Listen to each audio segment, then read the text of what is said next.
Okay, so I'll just give a quick review from last week and reminder of where we are. And right, so the setting was that we were talking about heterotic strings.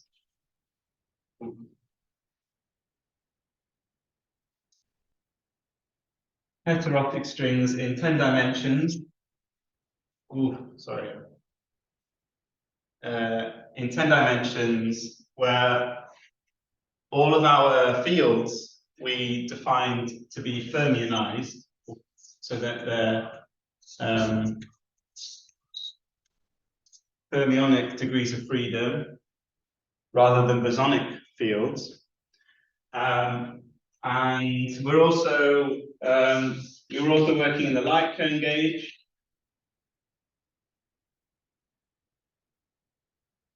Where we have some for the space-time fields, which is the bosonic coordinates, which are defined on both sides of the string, both the holomorphic and anti-holomorphic sides.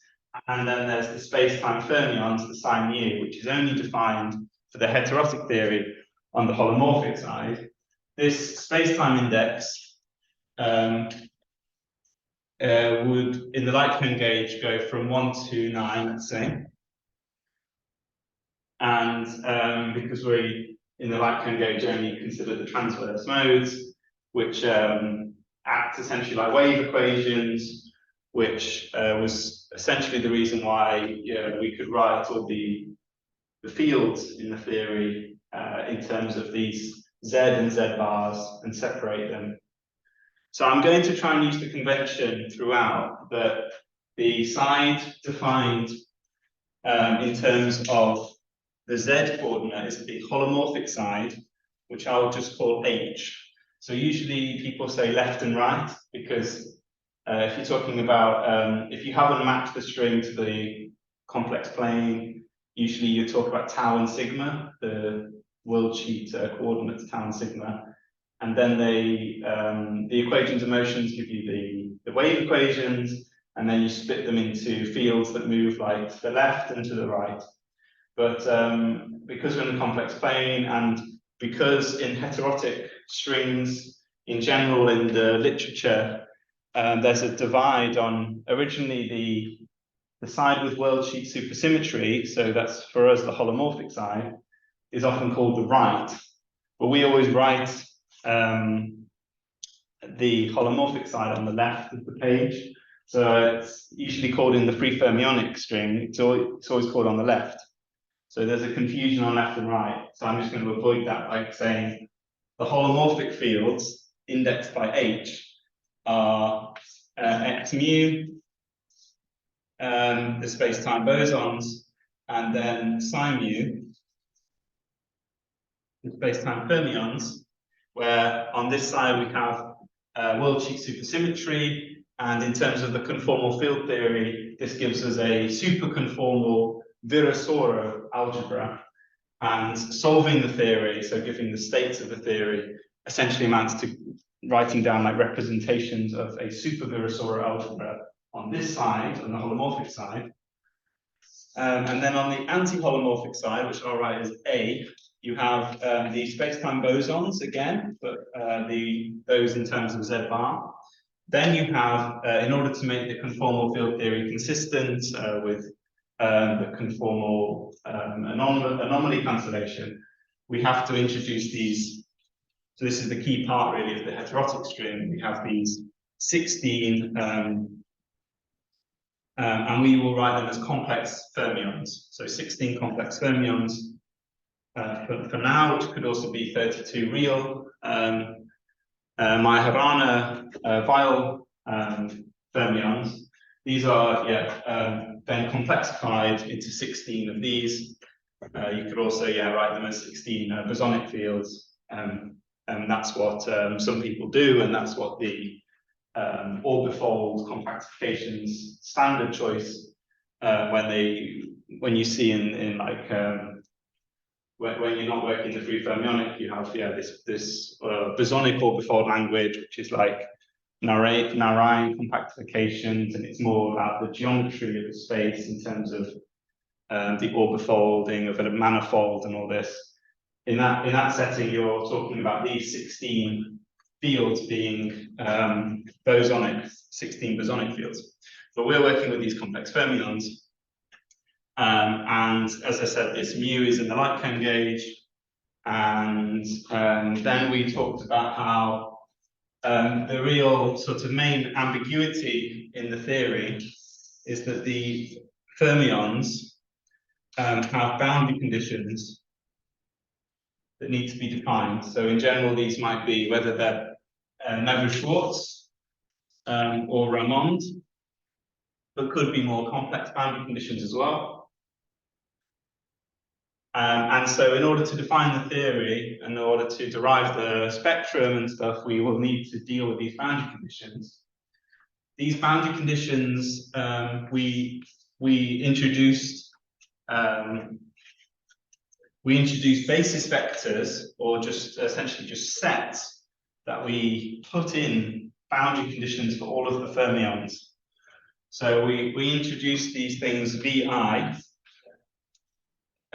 which are essentially just sets defined to assign boundary conditions alpha to all of the fermionic fields. So psi mu on the holomorphic side, and then we usually write like a bar to separate the two sides, and then you have some boundary conditions for the internal, the psi bar I, the 1 to 16 fields, which are, I didn't say before, this I, remember, isn't a space-time index.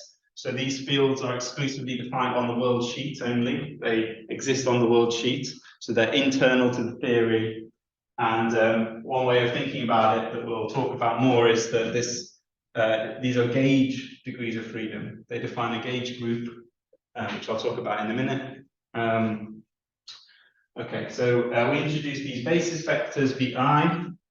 These basis vectors VI were in some basis, which I'll just write as this sort of curly B.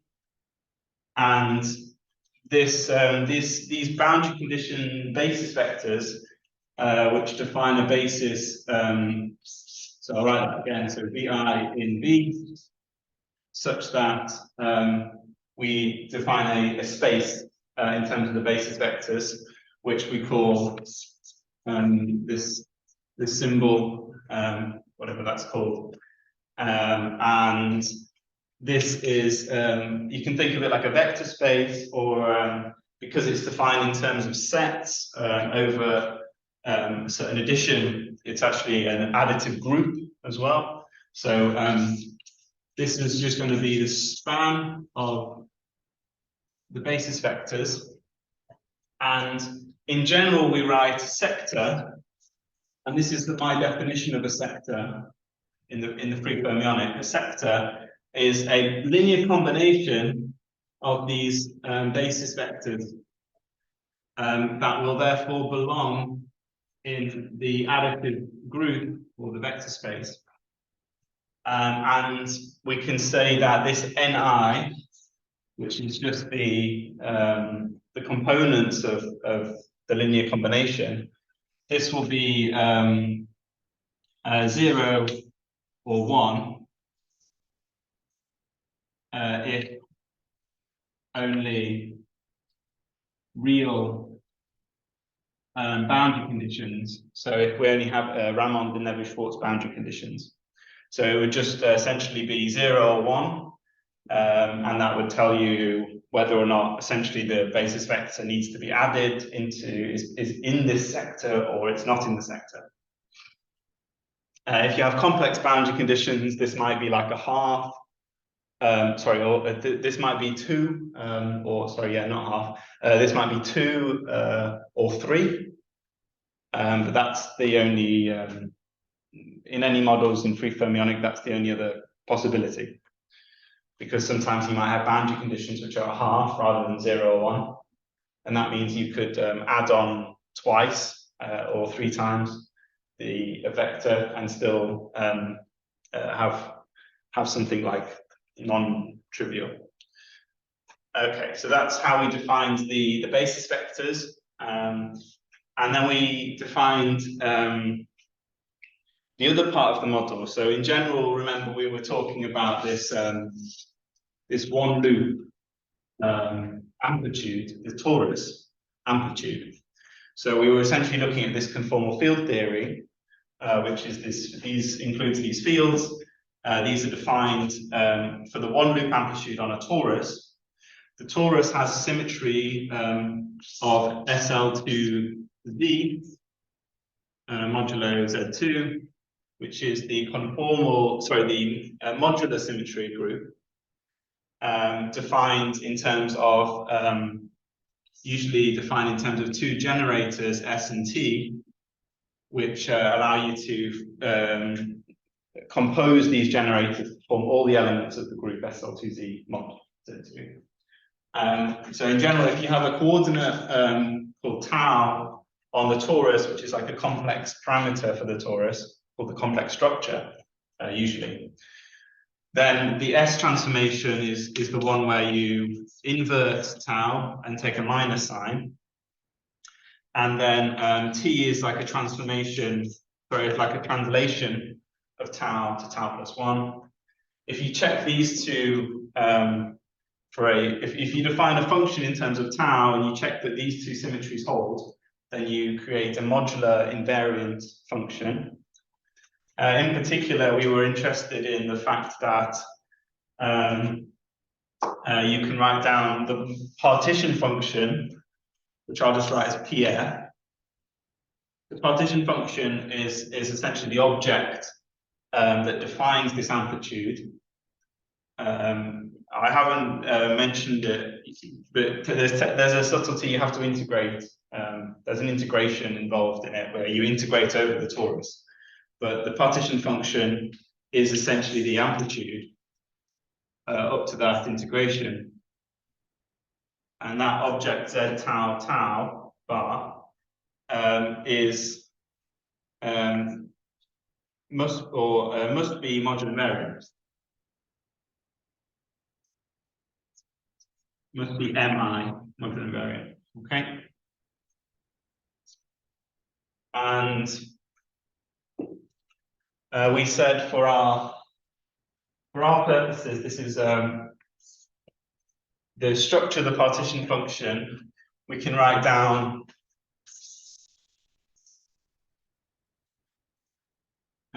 that it should be defined for, you can split it up into the partition function for each field in the theory. So in particular, we can split it up into the partition function for x mu, the bosonic part, which doesn't have this ambiguity about boundary conditions. So this is just a fixed contribution for the bosonic field, x mu. And then you have I'll just write ZF, where ZF is the partition function for the fermions. So that's for this 10D theory, as we've written it here, we only have the psi mu and the psi bar I 1 to 16. So that's what ZF, those encodes the partition function for those fields. I'm not going to write again, but the partition function for a fermion on a torus is essentially a theta function, which is a modular function. A theta function divided by a eta function, so there's two modular functions involved. But it's mainly about the theta functions are where the boundary conditions come in. So you have to think about here. So in general, the ZF will depends on BCs, for the boundary conditions, for the psi mu and psi bar I. And on the torus, you have two boundary conditions. One going around this loop, let's say. So this is called, let's say, alpha of F. And then you can go around the other loop, which is So a torus has two non-contractible loops. So it's the topology is defined, or part of the definition of a torus. And so you have two boundary conditions around one for each loop. So you could, we often write this thing, which is the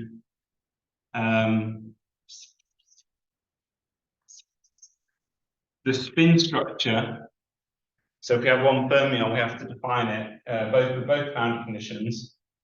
And we just put them into this thing called a spin structure, which in general, if you have a sector, so a linear combination of the basis vectors that define the boundary conditions for the model, you could just write this in terms of two sectors, where these sectors obviously have boundary conditions for each fermion, and you just compose them into a single object, which is called the spin structure.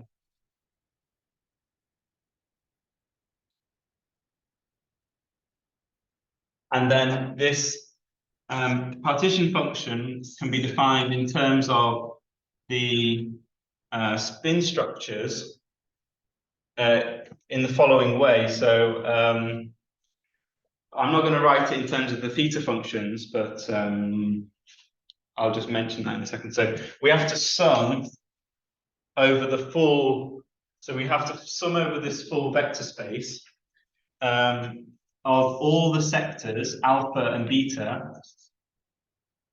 So alpha, beta in this additive group.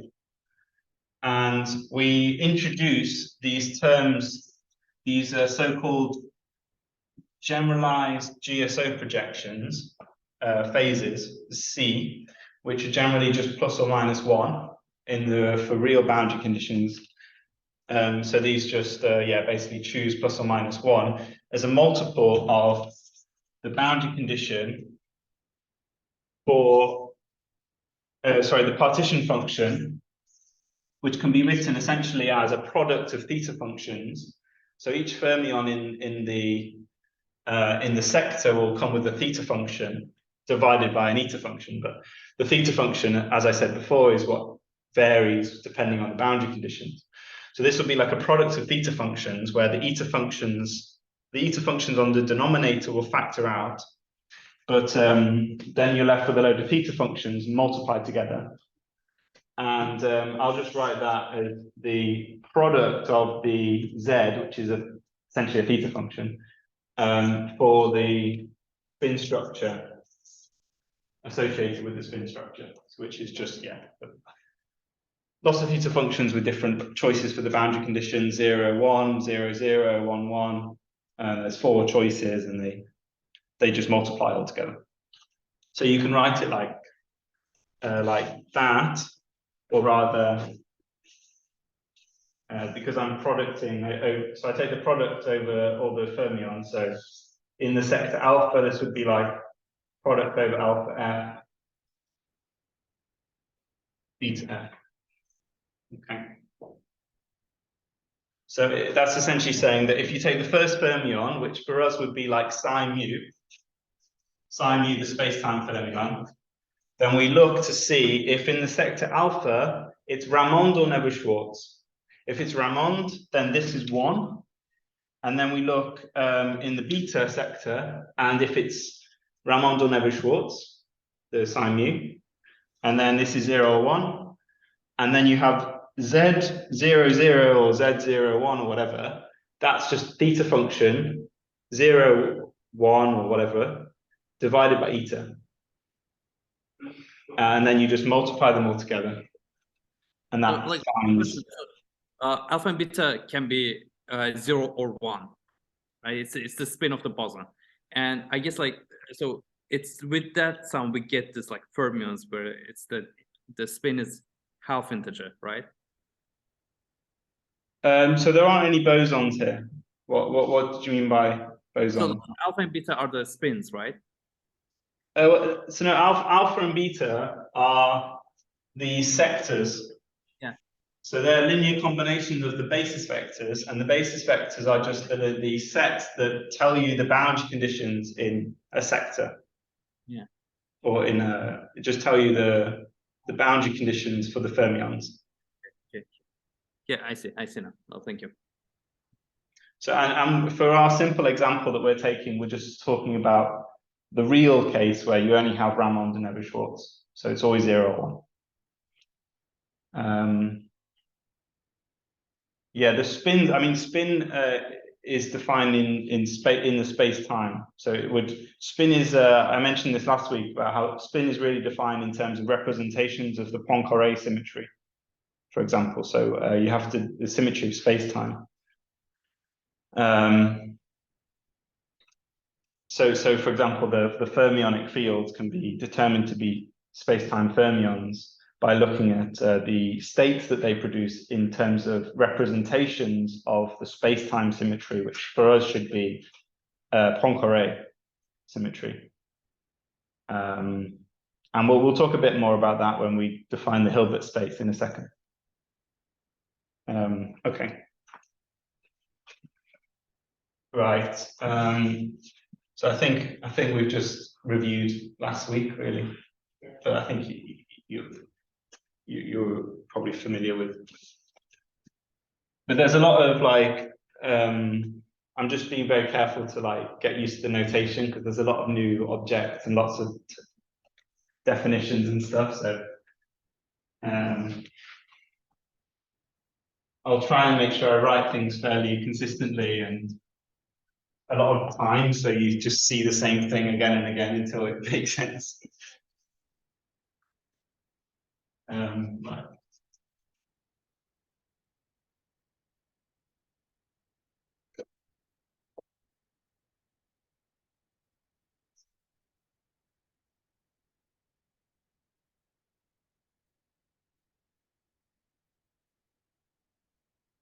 Okay, so I didn't conclude that. So I said that the partition function for the fermions should be written as the sum over these sectors, alpha, beta, in terms of these GSO phases, which are, in our case, going to just be plus or minus 1.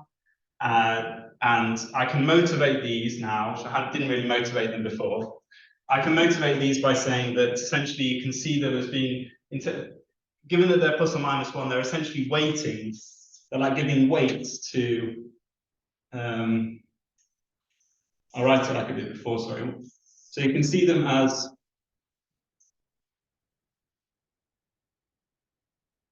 like giving weight to these partition functions, so these theta functions.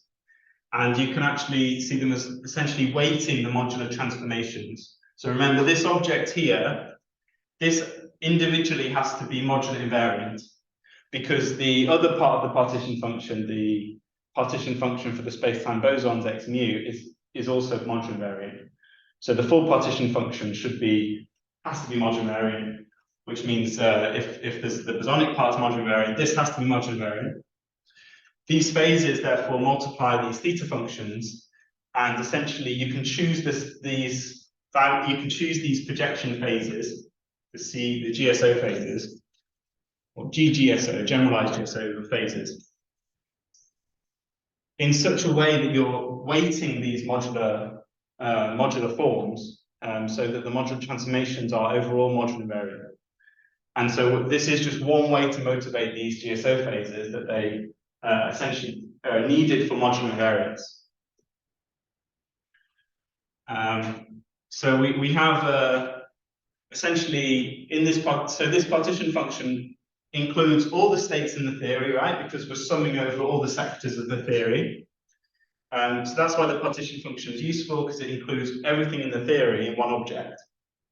And there's two sort of unknowns. The two unknowns were the basis vectors of boundary conditions, which therefore determine all the sectors through the linear combinations.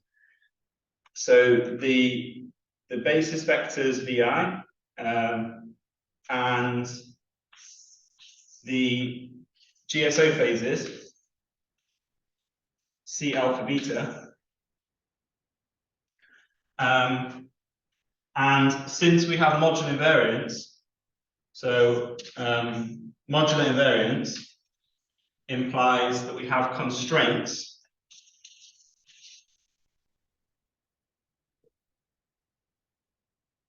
on these two parts, the boundary condition basis vectors and the GSO phases, such that the partition function is modular invariant. Okay, and these are called the ABK rules, or for us they're called the ABK rules. And I wrote them down last week, and I just give you these. They are derived in terms of looking at the partition function, like multiplying it out, doing the modular transformations S and T, and then seeing what constraints appear on the GSO phases and on the basis vectors. But I'm not going to do all of that now. It's in the original papers by Antoniadis, Dakas, and Kunas. So there's two papers from the late 80s. So then I'll just write them down. So for the GSO phases, I'll write the rules there, and then I'll write the VIs here. So the GSO phases we wrote down, we had that the GSO phase between two sectors that are the same is minus EI pi over 4 alpha dot alpha, and then C of alpha with respect to C of 1, where 1 is the which I haven't defined today, but I defined last week, which is just the basis vector that we always put into the basis.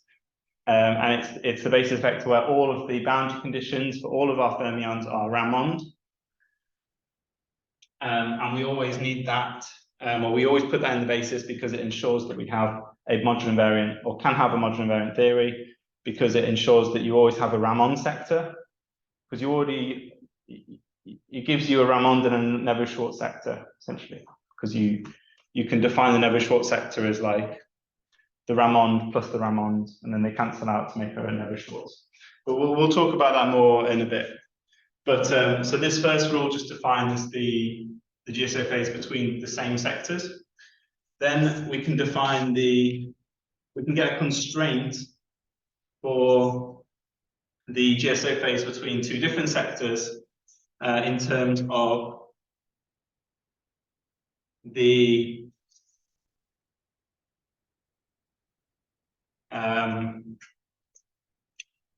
GSO phase flipped around, so like this. So I'm writing alpha and beta here, but probably it's better, we just need to check these for the basis. So probably I should just write VI, so I can write VI. We don't need to write this for the sectors. So let's just change these. So then 1, so in general 1 will be equal to like V, let's call it V0, like the first basis vector. Okay, so then these should be like VI with Vj, then VI dot Vj, and I defined this dot product last week as just something with a minus sign on the anti-holomorphic side, essentially. Then on this side, you flip over Vj with Vi. So this is just a constraint that relates just the GSO phases where you flip the components, so you flip the two boundary conditions around the torus. And then we had a condition on the sum of two in one boundary condition. So if you have Vi with Vj plus Vk, this would be so we had to introduce this spin statistics operator delta in order to, this essentially takes care of the spin statistics, which is like essentially to do with the boundary given by the boundary condition of the psi mu. So it's a sort of condition that comes from thinking about the space-time picture, because it relates to, if you have a Ramond or Neveu-Schwarz psi mu, then it changes the spin statistics of the theory, and this sort of the consistency is ensured by introducing this operator delta, which is just 1 or -1. It's -1 when the sign mu is Ramond in the vector vi, and it's +1 if it's Neveu-Schwarz. And then we can write the thing that maybe you would want to write, which is that this vi of vj plus vk is vi, vj, vi, vk. Okay.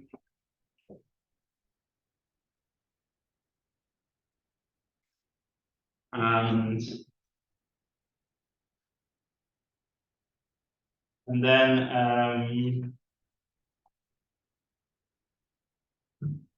I always forget the other one. I think that's all we need to worry about. So yeah, there is a more generic condition where you can use this condition to write a generic GSO phase between two sectors that are a generic linear combination. So alpha and beta could be any combination on the top and combination on the bottom.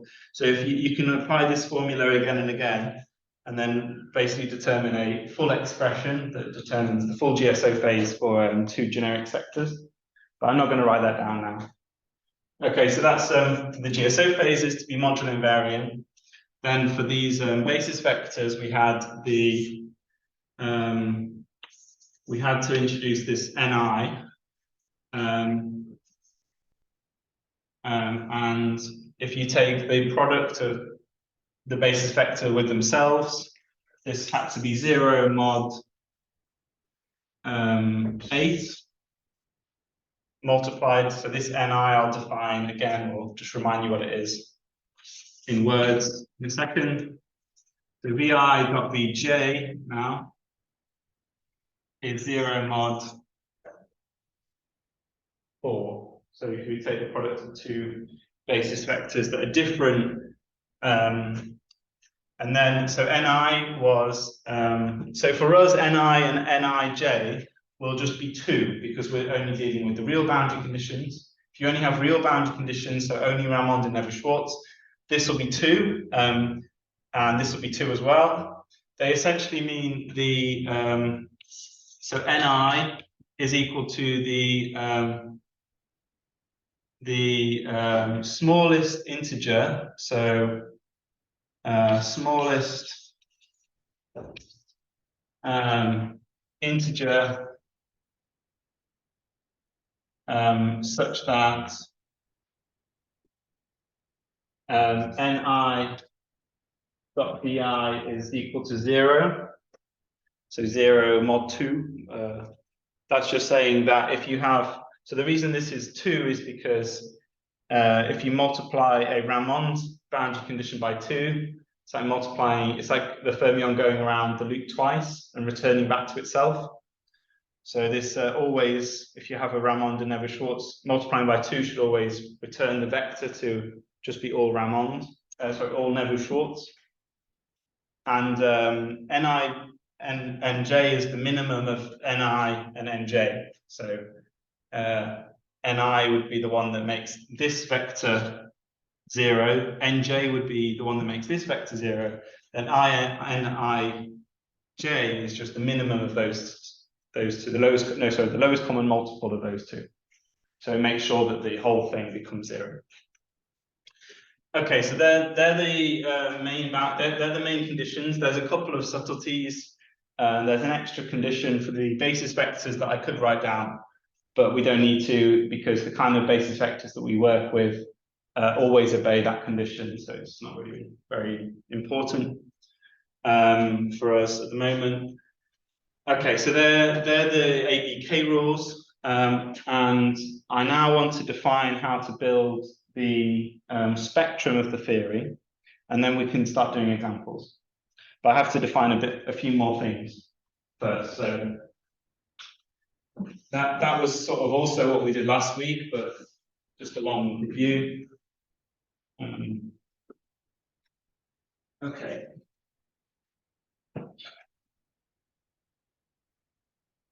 Right, so now we want to build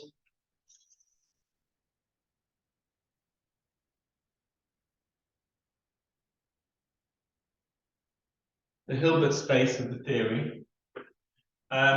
Recall as well last week, recall that I told you that because of the way we've defined these basis vectors of boundary conditions, we can associate to a sector, so a generic sector alpha, we can associate a vacuum.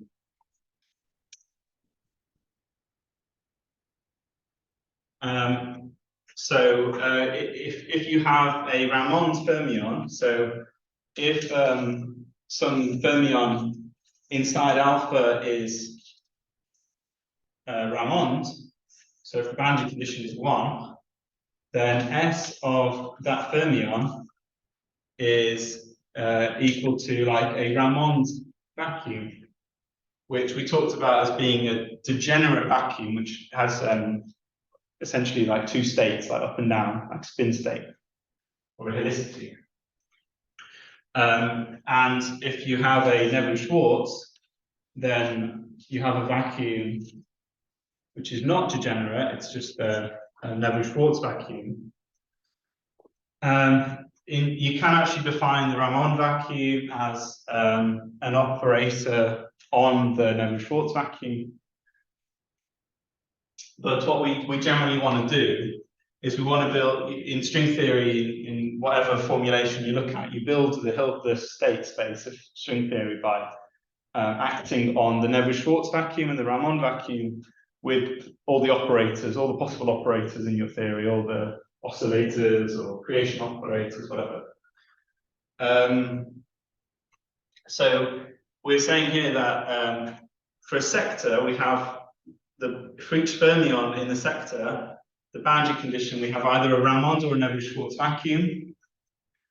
And we have to build, so essentially we can build a Hilbert space from any sector alpha. And the full Hilbert space will then be when you compose all of the Hilbert spaces of all the alphas, which will essentially be where you take the collection of all the states, like, so you take the vacuum.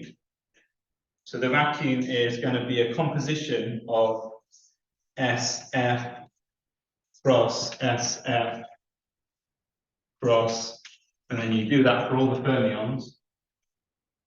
And then on the anti-holomorphic side as well, which we might write as S of F bar, just to indicate that the fermions are all on the anti-holomorphic side. Okay. So the full vacuum of the theory will, yeah, be a composition of all of these, either a Ramond or an Nevin-Schwarz vacuum. And then, so this is the vacuum. So the Hilbert space will be, you take this vacuum and then you act with oscillators. And then I'll just write it like this. So act with oscillators.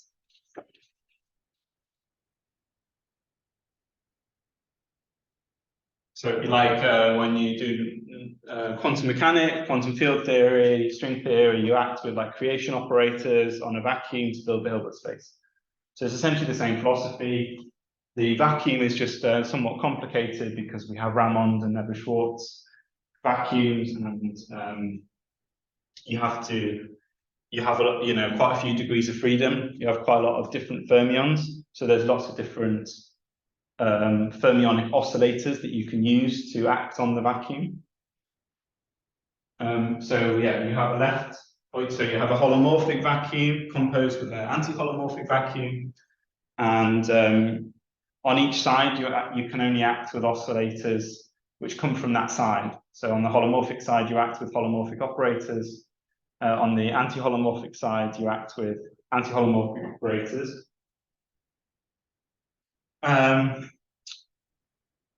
Any of the fermions can be an oscillator or an operator, and then the bosonic field, the x mu, can also be an oscillator, but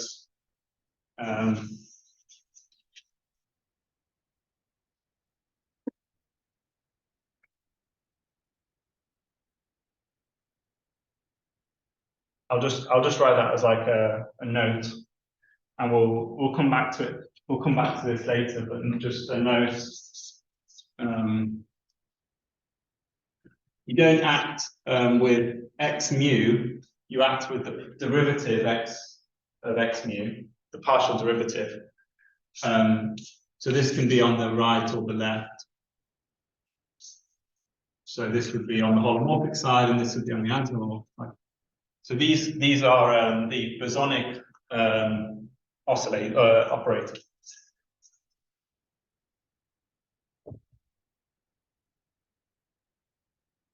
And that's actually because in terms of the conformal field theory, if you just try and use x mu, it turns out x mu is not a conformal field.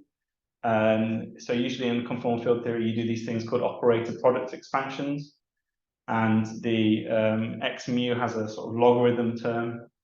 It's not a conformal field because of that. And then if you take the partial derivative and then do the operator product expansion, it is a conformal field, which is why you can then use it to act on the vacuum and build states. So you can use these bosonic operators, or you can use any of the fermions as a fermionic oscillator. And then you act on that complicated vacuum, and that's how you build the Hilbert space. And you do that for each sector. So it's a fairly complicated thing. And in general, if you have like the basis vectors, it's going to be an object which has lots of sectors. There's going to be loads of sectors, and it's going to be lots of states associated to each sector. So I'll just write down the equation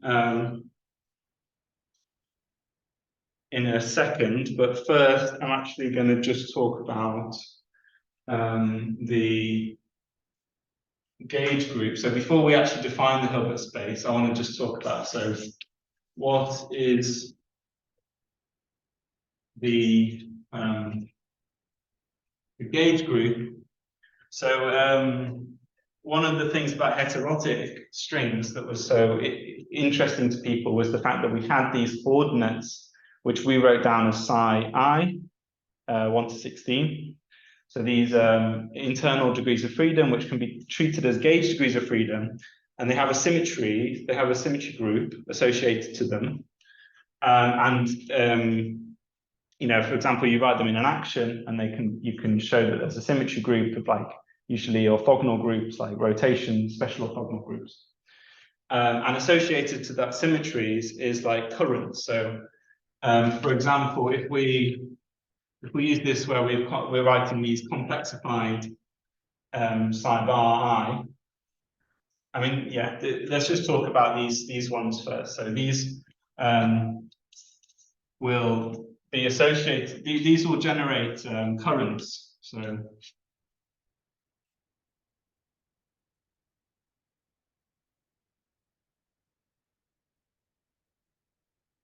these are currents, conserved currents associated with the symmetry. And usually we specify I greater than J, which, yeah, it's needed to account for like fermions anti-commuting and stuff. So these currents, so these give a current algebra.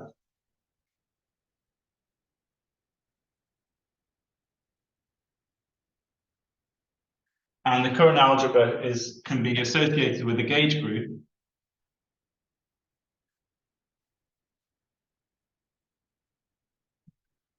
These guys here, so the currents, so which ones you have depends on the boundary conditions of those fermions. So that's where the gauge group comes from in general. So we'll see that essentially you can determine the gauge group of the theory. It turns out to just be easy to determine based on looking at the boundary conditions. Although again, there is some subtleties, but the boundary conditions will group certain sets of fermions, and the ones with the same boundary conditions can be grouped together, and they'll generate usually like an SO group. And we'll talk about that a bit more, in an example. Okay, so that's just something I wanted to mention, and also give a definition. So in a gauge group, you then can write a charge. So you know, associated to currents is always a charge. Well, yeah, associated to gauge groups as well. So these charges, yeah, will relate to the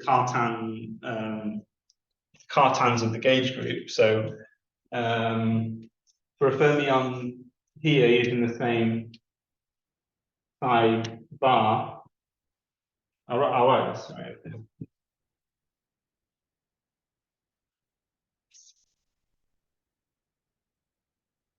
So the charge of a fermion will be defined like this. So I just write psi. So it'll be defined in terms of these boundary conditions, and then it will also depend on the fermion number of the fermion. So I haven't defined what that fermion number means. So this fermion number, it will essentially be different depending on whether you have Ramond or Neveu-Schwarz.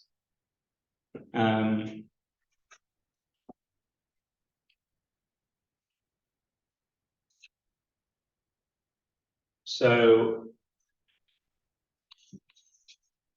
if you have a Neveu-Schwarz vacuum that's operated on by the fermion, then the fermion number, so the fermion number acts on this and it returns +1.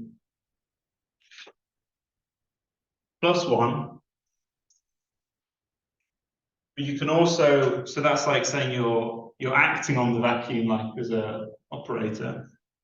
You can also act on a Neveu-Schwarz vacuum with the complex. So we're talking about complex fermion psi. So this could be the complex conjugate as well. That is -1. And then you can also act on the Ramond vacuum with the fermion number. So the Ramond vacuum could be plus or minus. The fermion number of the plus is 0, and the fermion number of the minus is -1. And that's very important to think about. That's just, yeah, to remember this definition of how you define a fermion number. Oh, okay, my laptop's dying, but it doesn't matter. Okay, right, so yeah, we'll use this operator quite a bit. So just remember that it acts on the Neveu-Schwarz vacuum like this, depending on whether the oscillator is complex conjugate or just normal. And then it acts on a Ramond vacuum like this. So you could, for example, act on the full vacuum of the sector with the fermion number, and then it just acts on each one individually and returns a total value, and it's like a sum over all the values for each individual vacuum. Depending on whether it's Ramond or Neveu-Schwarz, it will just sort of count +1, -1, 0, -1. Okay.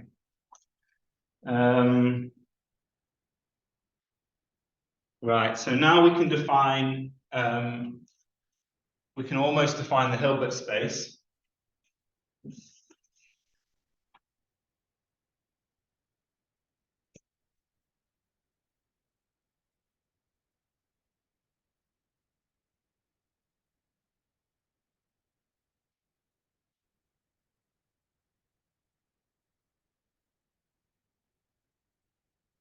Okay, so as I think I mentioned a few times last term that usually we think about the GSO projection, the standard GSO projection in string theory, which you see in any presentation of string theory, type 2A, type 2B, any superstring, as being an operator that restricts the number of Neveu-Schwarz or Ramon's oscillators on how many, whether you have odd or even numbers of those oscillators.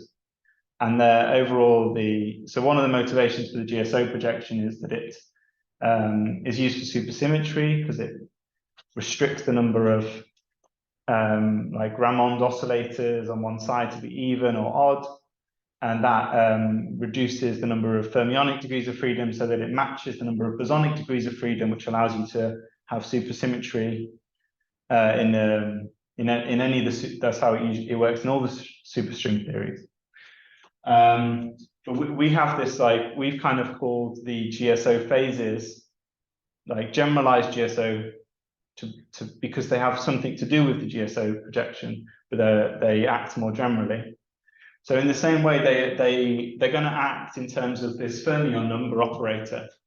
So this fermion number is like doing the same thing essentially. It's going to count, you know, your oscillators using these, and it's going to count the chirality of your. So this plus or minus, I'll also call the chirality of the Ramond vacuum. So plus or minus is like two different choices for the chirality. So the fermion number, so we're going to basically, the GSO projection, which is going to include those phases, the GSO phases, is essentially going to give you a constraint depending on fermion number.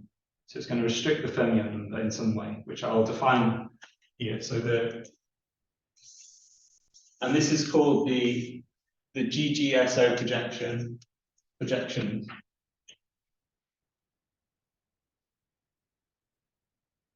And this, once we've defined this, we can then build the full Hilbert space, because the Hilbert space will be will only include those states which satisfy the GSO projection.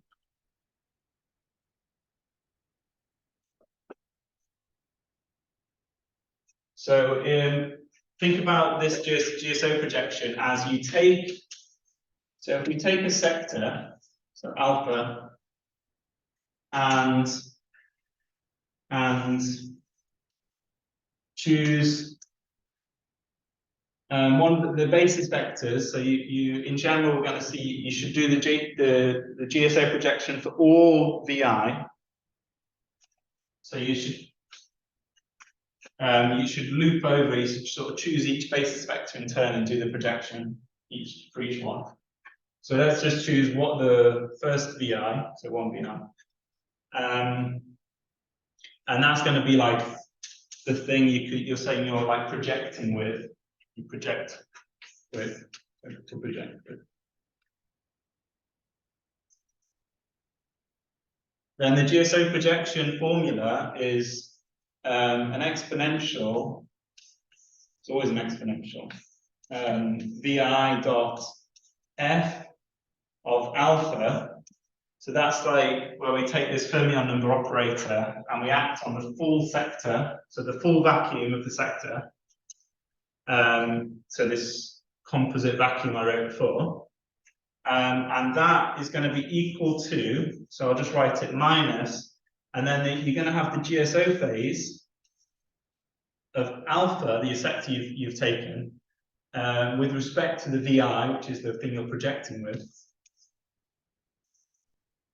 And then you also have to worry about, again, a bit like the GSO rule that we wrote before, where we had to write down this spin statistics operator. We have to worry about the spin statistics, so that's essentially the boundary condition of psi mu. So that's just taken care of like a plus or minus 1 with this delta of alpha. And this thing here, basically this and this should be equal.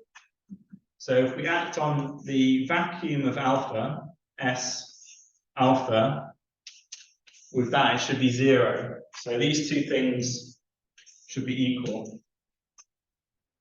Okay. Sorry, Ben. Yeah. So is it e to the I times VI f alpha? Is it like? sorry, vi. So e to the I pi. I pi, okay. Vi and f alpha. Okay. Yeah, vi dot f alpha. So the dot is the same dot product as we used in the definition of the GSO rule, the ABK rules for the basis vectors. So that's the one where you have like a minus sign on the anti-holomorphic ones, essentially. Okay. But this time the dot product is with respect to this fermion number operator that acts on the sector. So yeah, it'll probably be better when we give an example, and you'll see how that works. Because essentially what this does is it really gives you a constraint on this. So this projection gives you a constraint. Because for a model, you choose the basis vectors, like the VIs are fixed. You said these are the basis vectors for this model. So the VIs are fixed. The sector you've chosen that. And then if the thing that's unknown is this, so the fermion number for the sector is the thing that's constrained. So the GSO projection really constrains f of alpha.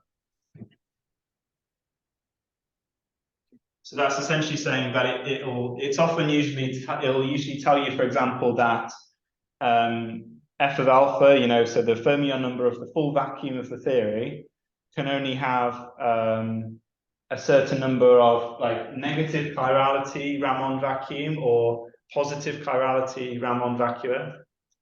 So it'll give you a constraint on what the vacuum can look like, because this equation, like this piece will only equal this piece when this is like this exponential is maybe equal to like -1 or 1, which will make this thing like odd or even usually.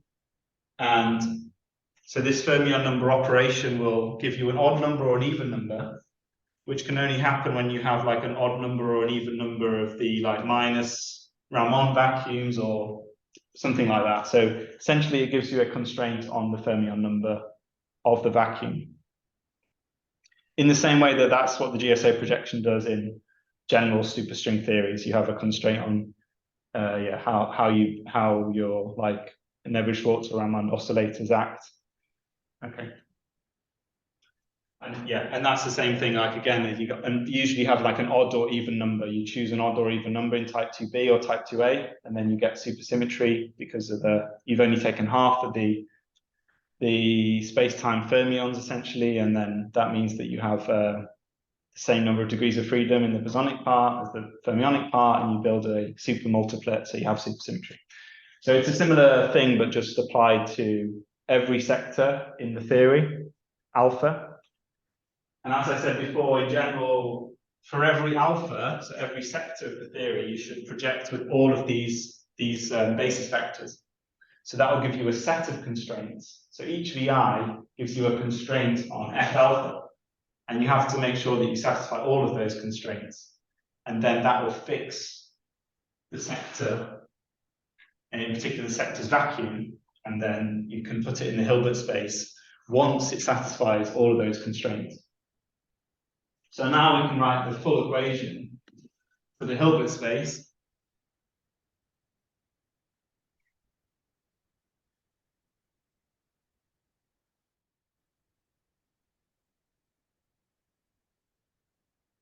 So the full Hilbert space will look like you take all the sectors, so you have to have so all sectors in the full space, the full vector space or full additive group, whatever. So it would actually, you have to talk about it being like a direct sum of these sectors. And then you have to GSO project all of your, with all your basis vectors. So, so you want to take a product of all of the GSO projections, so VI in your basis. So you take each basis vector in turn. You have to apply that GSO projection. So we write this like all of the So EI pi BI dot F alpha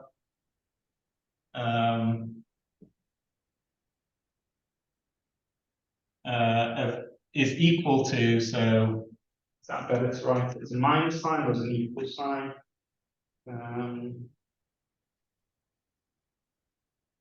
Yeah, so I'll just write it like this. So S alpha equals, and then delta. So just rewriting this GSO equation.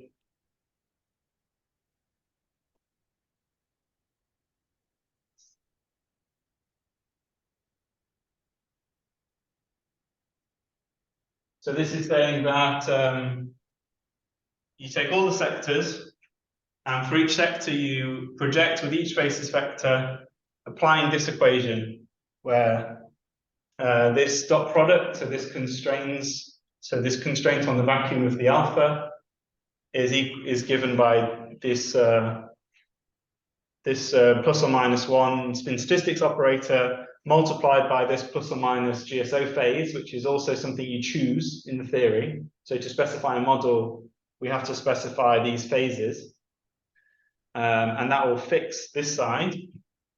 And then, so that's why I said that this is the only thing that is constrained by that, because the VI is fixed as well. So that's how you write the Hilbert space. So it's essentially all of the states where this equations hold, and you can just have any number of operators acting on that vacuum that satisfies these GSO equations. Okay, we've got a bit longer, so I'll define. There's a few more things to define. Now we've got the Hilbert space. So in general, we obviously have, so we said we've got the vacuum for a sector, but then we can also have some oscillators, which can be like on the holomorphic or anti-holomorphic. So the holomorphic part of the vacuum will be acted on by the holomorphic oscillators, the anti-holomorphic will be acted by the anti-holomorphic oscillators. So these are just sort of generic states. And the idea is, as usual, whenever you're building a Hilbert spaces, the more oscillators you act with, the higher the mass of your state. So you should sort of build states of higher and higher mass by acting with more and more operators. If we want to know, therefore, the masses, so we want to know the mass on the holomorphic and the mass on the anti-holomorphic sides, then we can think of this as it's obviously going to depend on the number of oscillators you have. So I'm going to write that here. So the number of holomorphic oscillators plus the number of, so for the anti-holomorphic, the number of anti-holomorphic oscillators will increase the mass. But then we should have here, this should basically be the vacuum, the mass of the vacuum, essentially. So this would be like if I call this AVH and AVA,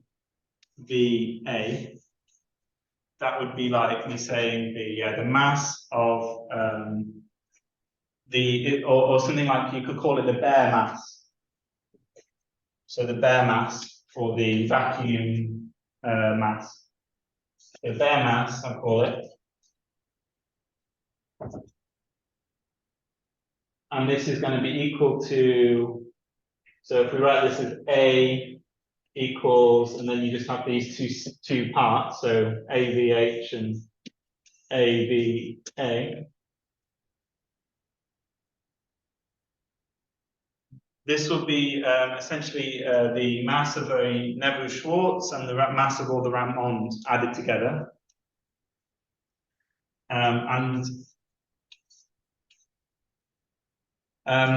Remember, for the heterotic string, you have you can the usual result is that the Neveu-Schwarz vacuum has a 0-point energy. So you can actually write a generic formula for the 0-point energy. But in the heterotic theory, because the two sides are different, the 0-point energy of the Nevers-Schwarz vacuum is minus a half on the supersymmetric, the world-sheet supersymmetric side, which is what it is on both sides of the type 2 string, for example. But on the anti-holomorphic side, it's -1, because you don't have any fermions there, basically, like it is in the bosonic string. And then, so that's the Nevers-Schwarz contribution to the mass, essentially, for the vacuum. But then you have to add on the contribution from like the Ramond part, which can be written, we usually write it like this, alpha dot alpha over H, over 8. So, and similarly on the other side, alpha A dot alpha A over 8. So what this dot does is it essentially adds up all of the Ramond fermions.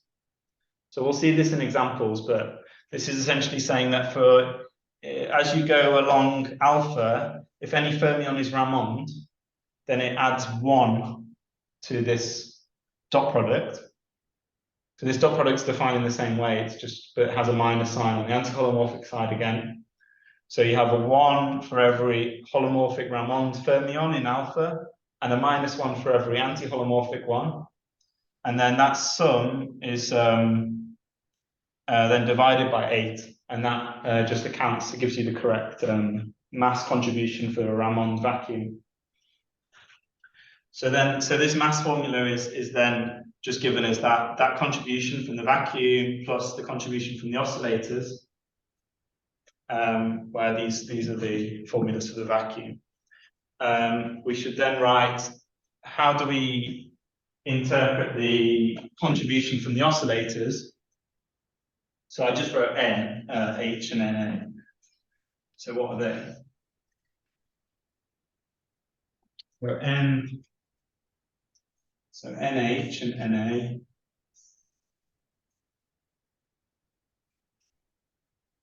Maybe I'll mention now. Yeah, okay, I'll mention now. In general, we are there's this condition called level matching, right? So level match. So the level matching condition tells you that the mass on the left and the mass on the right should be the same.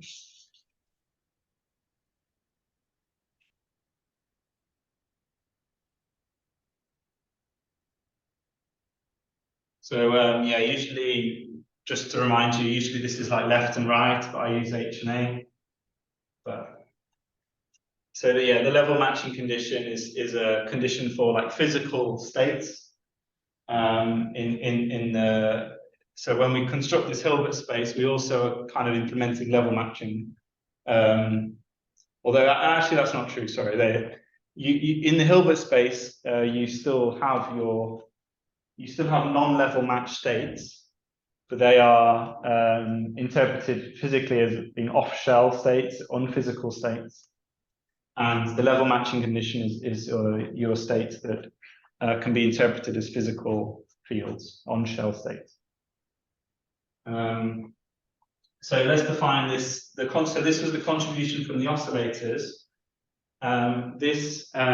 So in general, you could act with lots of oscillators. So you have to sum over all the different fermions or whatever you've got. So usually it's the fermions that we sum over to determine.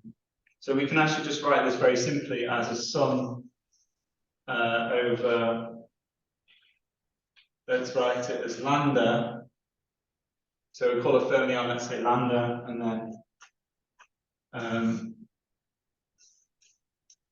some nu of lambda, which is like a frequency. It's like a contribution essentially of the fermion for that single fermion oscillator. The contribution to the mass is like the frequency nu, and then it could also be the complex conjugate, lambda star.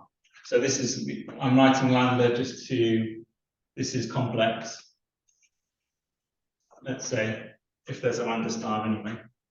So, and then on the anti-holomorphic side, we'll just say lambda bar. So the lambda bar, same thing. Lambda bar star, and then the contribution, the frequency contribution for that. And then we need to define what's this. So this new is, so let's say lambda is 1 plus alpha of f over 2. Sorry, lambda.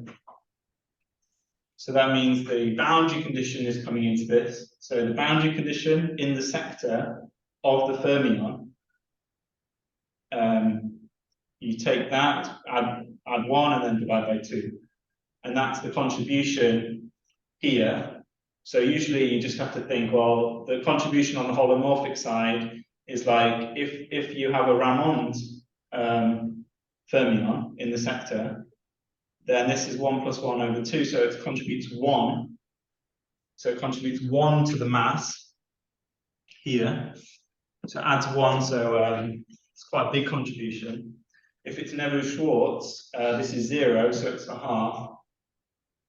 So this only contributes a half here. So that's a bit smaller. So you often we might be more interested in like the Neveu-Schwarz contributions, for example, because they are, if we're looking at low mass states, so we're usually interested in massless states, or we might be interested in like tachyonic states, which are states with sort of negative mass. But if you consider like Ramond oscillators, they're going to shift your mass up by 1. So you're generally going to be, therefore, in the massive spectrum, massive states. So we're not usually that interested in the massive states, because massive states in string theory will generically go with the mass scale of the string, which is very, very high. So they aren't going to be interesting to us sort of in terms of physics. Okay. So what else do I need to define? So that's on the holomorphic lambda, so a holomorphic lambda. An anti-holomorphic lambda bar would be 1 minus the boundary condition over 2. Very similar. If you were just talking about a real fermion, so if lambda wasn't complex, then you would have the same formula here, but there would, I think, just be a plus sign here. But for us at the moment, everything's a complex fermion, so don't need to worry about that. Okay, so that is everything we need to start building models. Okay, finally finished doing the definitions of the. So now we've got the equation for the Hilbert space. We know that the Hilbert space is defined for all the sectors, and the GSO projection gives us constraints on the kind of vacuum for each of the sectors. And then these equations for the mass tell us for that particular sector, how many oscillators do we need to make the sector to give us, let's say, if we want massless states, how do we like choose the number of oscillators to make sure we're only concerned with massless states? And we can use these equations here for the contribution for an oscillator to determine that contribution to the mass for the oscillators. So that's that will tell us, which sectors in the Hilbert space we actually need to worry about, and then do the GSO projections for, and then that will give us the full Hilbert space that we're interested in. So we can finally do next week the examples of some simple models, starting with an example where we just have one basis vector, so it's simple.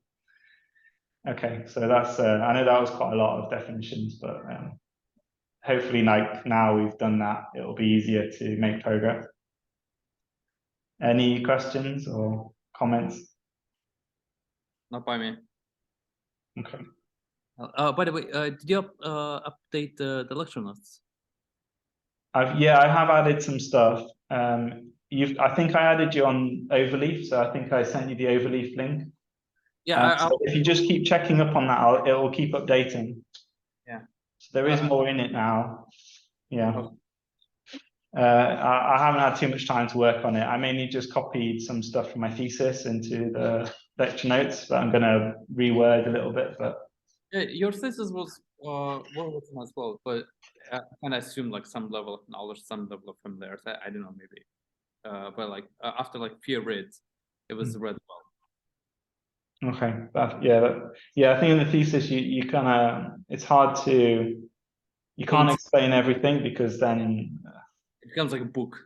yeah, and it also leaves you vulnerable in the Viva to some extent, maybe. Yeah, so, but like the parts that like I had with some level of familiarity, like was read well. I was able to. It was like comprehensive. But yeah, so like what I was telling you, you can just like copy stuff from your thesis like easily. Just yeah, it's in the line. Okay, I'll stop the recording now then.